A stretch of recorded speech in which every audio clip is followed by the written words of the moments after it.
नमस्कार साथियों, स्वागत है आपका हमारे YouTube channel online study education पर। आज हम बात करेंगे शिक्षण अभिक्षमता BSTC के लिए शिक्षण अभिक्षमता का जो नई सिलेबस के अनुसार जो निम्न टॉपिक हैं ये दिए हुए हैं। जिन निम्न टॉपिक शाब्दिक अर्थ, संप्रेषण कौशल, नेतृत्व गुण, व्यावसायिक अभिवृत्ति, सामाजिक संवेदनशीलता, सृजनात्मकता, सतत एवं व्यापक मूल्यांकन। निम्न टॉपिकों को हम अलग अलग वीडियो के माध्यम से आपको कंप्लीट कोर्स करवाएंगे। इसके अंदर पहला टॉपिक है संप्रेषण कौशल। पहला टॉपिक संप्रेषण कौशल है। शाब्दिक अर्थ, शिक्षा मनोविज्ञान क्षेत्र में शिक्षण विधियों के महत्व में शाब्दिक अर्थ क्या है, शिक्षण अभिक्षमता का संप्रेषण कौशल, किस प्रकार से बालक संप्रेषण करते हैं, नेतृत्व, बालकों के द्वारा टोली शिक्षण या दल समूह में किस प्रकार नेतृत्व किया जाता है, व्यावसायिक अभिवृत्ति, शिक्षा का व्यवसाय में क्या महत्व है, सामाजिक संवेदनशीलता, समाज के प्रति बालक शिक्षा के माध्यम से किस प्रकार सीख पाता है, सृजनात्मकता, क्या बच्चे के अंदर क्रिएटिविटी होती है या फिर वह रटने की प्रवृत्ति रहती है तथा सतत व व्यापक मूल्यांकन, बालकों का जो परीक्षाओं के माध्यम से किस प्रकार सतत और व्यापक मूल्यांकन करवाया जाता है। ये भिन्न टॉपिक PTAT के नए सिलेबस में BSTC के नए सिलेबस में दिए हुए हैं। तो हम प्रत्येक टॉपिक पर कंप्लीट बात करेंगे। तो आज हमारा जो पहला टॉपिक रहेगा संप्रेषण कौशल। आज का जो हमारा पहला टॉपिक रहेगा संप्रेषण कौशल। तो बात करते हैं हम संप्रेषण कौशल पर। संप्रेषण कौशल जो है कम्युनिकेशन, अंग्रेजी की शब्द कम्युनिकेशन से बना है और इसकी जो उत्पत्ति हुई है कम्युनिस्ट शब्द से, जो कि एक लैटिन भाषा का शब्द है। कम्युनिस्ट शब्द जो है एक लैटिन भाषा का शब्द है और यह कम्युनिस्ट शब्द कॉमन शब्द से बना है। जिसका अर्थ होता है समाचार देना या फिर बताना। ये जो लैटिन भाषा का शब्द है ये एग्जाम में डायरेक्ट पूछा जाता है। तो साथ ही याद रखना कि कम्युनिस्ट शब्द की उत्पत्ति किस भाषा से हुई है, तो ये हुई है लैटिन भाषा से। ठीक है, नेक्स्ट आगे हम चलते हैं। संप्रेषण का अर्थ। संप्रेषण का जो अर्थ होता है बातचीत करना, अपने विचारों को सहज भाव से अभिव्यक्त करना। विचारों में आ जाता है हमारी विचार, इच्छाएं, आकांक्षाएं, आचरण और हाव भाव आदि। ठीक है, नेक्स्ट है हमारा संप्रेषण के पक्ष में होता है बोलने वाला और सुनने वाला।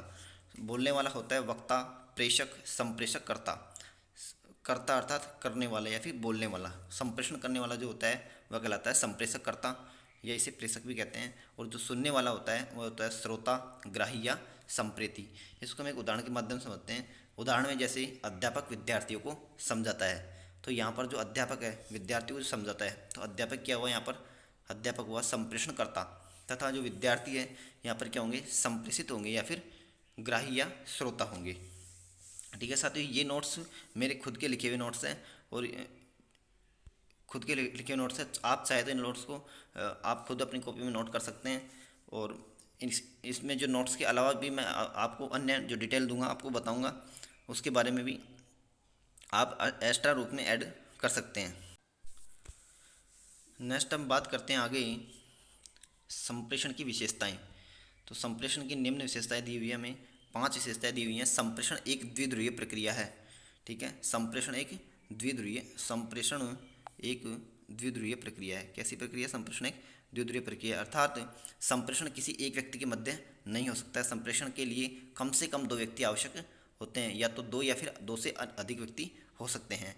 ठीक है, और नेक्स्ट है संप्रेषण का उद्देश्य। संप्रेषण उद्देश्यपूर्ण प्रक्रिया है। बिल्कुल जी हाँ, संप्रेषण एक उद्देश्यपूर्ण प्रक्रिया। संप्रेषण का मतलब यही होता है कि वक्ता कुछ बात कहे और श्रोता उस बात को समझ पाए, यही एक संप्रेषण होता है।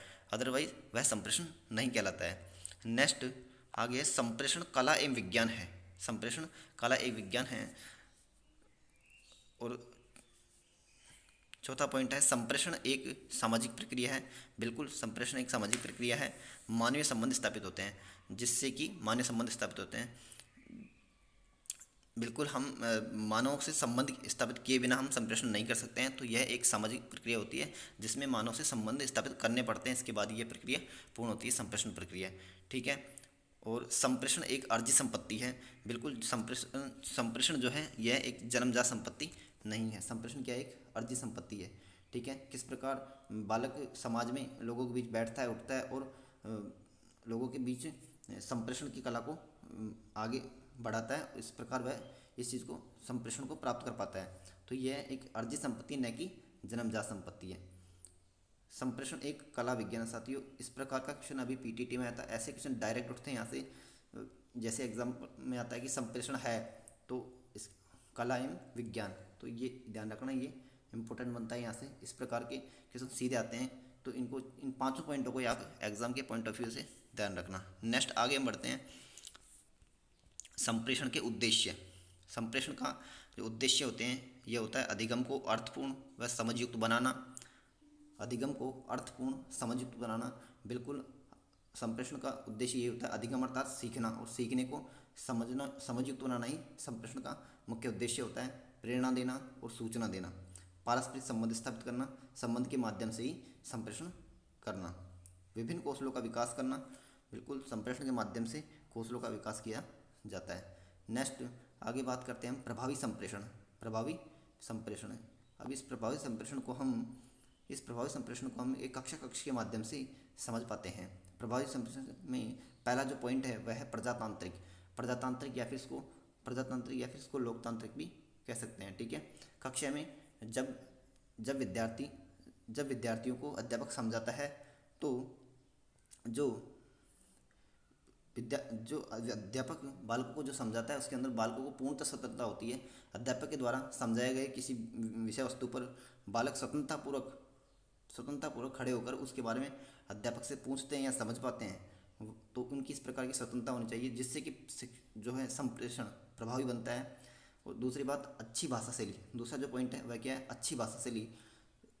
अगर हम छोटी कक्षा में, जैसे कक्षा 5 तक पढ़ाते हैं हम, कक्षा 1 से 5 तक पढ़ाते हैं, तो उसके अंदर हिंदी भाषा का जो प्रयोग है वह उपयुक्त नहीं होगा। उसके लिए हमें मातृभाषा का प्रयोग करना चाहिए, ताकि छोटे बच्चे आसानी से उस भाषा को समझ पाएँ।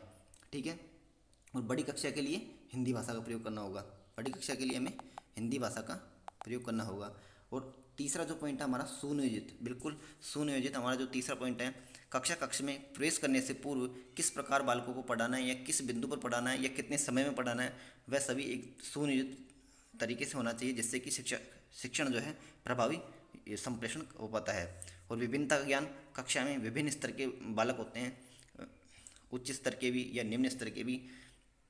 तो उन सभी बच्चों का, दोनों प्रकार के बालकों के स्तर का ध्यान रखना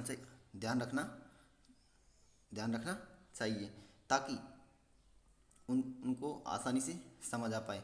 तो यही क्या है, इससे भी प्रभावी संप्रेषण बन पाता है। और चौथा जो पॉइंट है वह समय व प्रेरणा।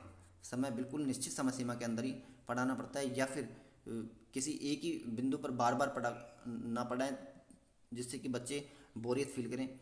और बीच बीच में उनके लिए प्रेरणा अर्थात मोटिवेशन का भी प्रयोग होता रहे, जिससे कि संप्रेषण जो होता है प्रभावी संप्रेषण बनता है। नेक्स्ट, संप्रेषण के प्रकार। संप्रेषण को दो प्रकार होते हैं। मुख्यतः संप्रेषण के दो प्रकार हैं। एक है संदेश प्रवाह के आधार पर, और दूसरा है माध्यम के आधार पर। ठीक है। एक तो है संदेश प्रवाह के आधार पर, दूसरा माध्यम के आधार पर। अब संदेश प्रवाह के आधार पर जो इसके जो सब टाइप्स हैं वह है ऊर्ध्वगामी, अधोगामी और समतल। ठीक है। ऊर्ध्वगामी, अधोगामी और समतल। तो ऊर्ध्वगामी में क्या होता है, जब उच्च स्तर के किसी अधिकारी से निम्न स्तर के किसी कर्मचारी के द्वारा जो संप्रेषण होता है, या फिर जो संदेश के द्वारा जो प्रभाव होता है, वह क्या होता है, ऊर्ध्वगामी संप्रेषण कहलाता है। और अधोगामी संप्रेषण होता है जिसके अंदर अधोगामी संप्रेषण में उच्च स्तर के अधिकारी के द्वारा निम्न स्तर के कर्मचारी से जो संप्रेषण किया जाता है वो होता है अधोगामी संप्रेषण।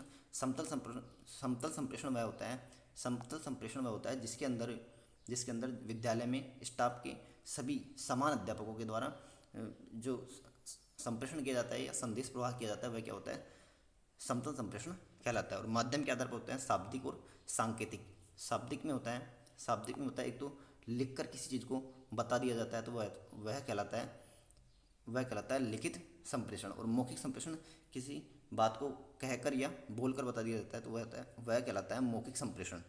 और इसका जो दूसरा टाइप है वह है सांकेतिक संप्रेषण। सांकेतिक संप्रेषण में क्या होता है, आंखों के द्वारा, आंखों में जो कई बार आंखों से भी इशारों के माध्यम से जो बातें बताई जाती है वो होता है सांकेतिक संप्रेषण। यह भी एक संप्रेषण का पार्ट है। और इसके अंदर होता है स्पर्श संप्रेषण, किसी के पास जाकर शाबाशी देना या फिर थपकी लगाना, ये सभी क्या है, संप्रेषण के प्रकार है, और ये भी सांकेतिक संप्रेषण में आता है। नेक्स्ट हम आगे बढ़ते हैं संप्रेषण के लिए, शिक्षक के लिए संप्रेषण। ठीक है, संप्रेषण के जो 3 माध्यम होते हैं। ठीक है, संप्रेषण के जो ये क्या है, संप्रेषण एक चक्र होता है जिसके अंदर शिक्षक क्या होता है, प्रेषक होता है, उसके अंदर एक माध्यम होता है, और ग्राही क्या होते हैं, विद्यार्थी होते हैं। तो शिक्षक को बालकों को बताने के लिए उसके किसी न किसी माध्यम की आवश्यकता होती है। उस माध्यम से ही वह बालकों को अपनी बात कह पाता है, वही क्या होता है, संप्रेषण होता है। और ये पूरा मिलाकर संप्रेषण चक्र कहलाता है। और इसमें जब बालक सुनी बात को सुनकर उसके प्रति अपनी जो प्रतिक्रियाएं देते हैं, वह क्या कहलाता है, फीडबैक चक्रण कहलाता है। ठीक है, वह क्या कहलाता है, फीडबैक चक्रण कहलाता है। नेक्स्ट आगे चलते हैं, संप्रेषण के लिए संप्रेषण के लिए सहायक सामग्रियाँ। ठीक है, तो इसमें संप्रेषण के लिए जो सहायक सामग्रियाँ हैं,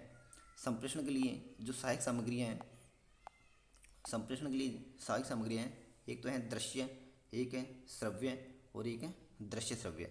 ठीक है, दृश्य श्रव्य। तो दृश्य सहायक सामग्री वे सहायक सामग्रियाँ जिनको केवल देखकर ही बालकों को, दिखाकर ही उनको बालकों को पढ़ाया जा सकता है। जैसे श्याम पट्ट पर पढ़ाना, या फिर किसी ग्लोब पर पढ़ाना, या मानचित्र को दिखाकर या रेखा चित्रों के माध्यम से बालकों को पढ़ाना।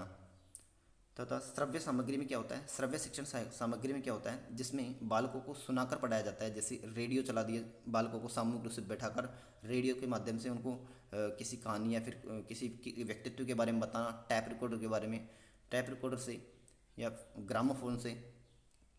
तो ये होती है श्रव्य सुनकर जिनको बताया जाता है, वो होती है श्रव्य सामग्रियाँ।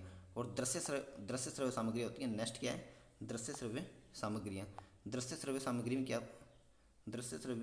सामग्री में है जैसे चलचित्र, जिसके अंदर ऑडियो और वीडियो दोनों होते हैं, वो होता है दृश्य श्रव्य सामग्री।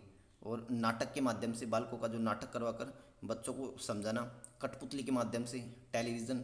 तो इस प्रकार शिक्षण सहायक सामग्री दृश्य श्रव्य और दृश्य श्रव्य 3 प्रकार की होती है। उम्मीद करते हैं आपको हमारा सेशन पसंद आया होगा। अगर आपको हमारा सेशन पसंद आया तो लाइक करें, सब्सक्राइब करें, ताकि आगे आने वाली वीडियो की नोटिफिकेशन आपको प्राप्त हो सके। और इसी प्रकार हम जो शिक्षण अभिरुचि के जो BSTC के संपूर्ण टॉपिक का अलग से वीडियो लाएंगे। धन्यवाद।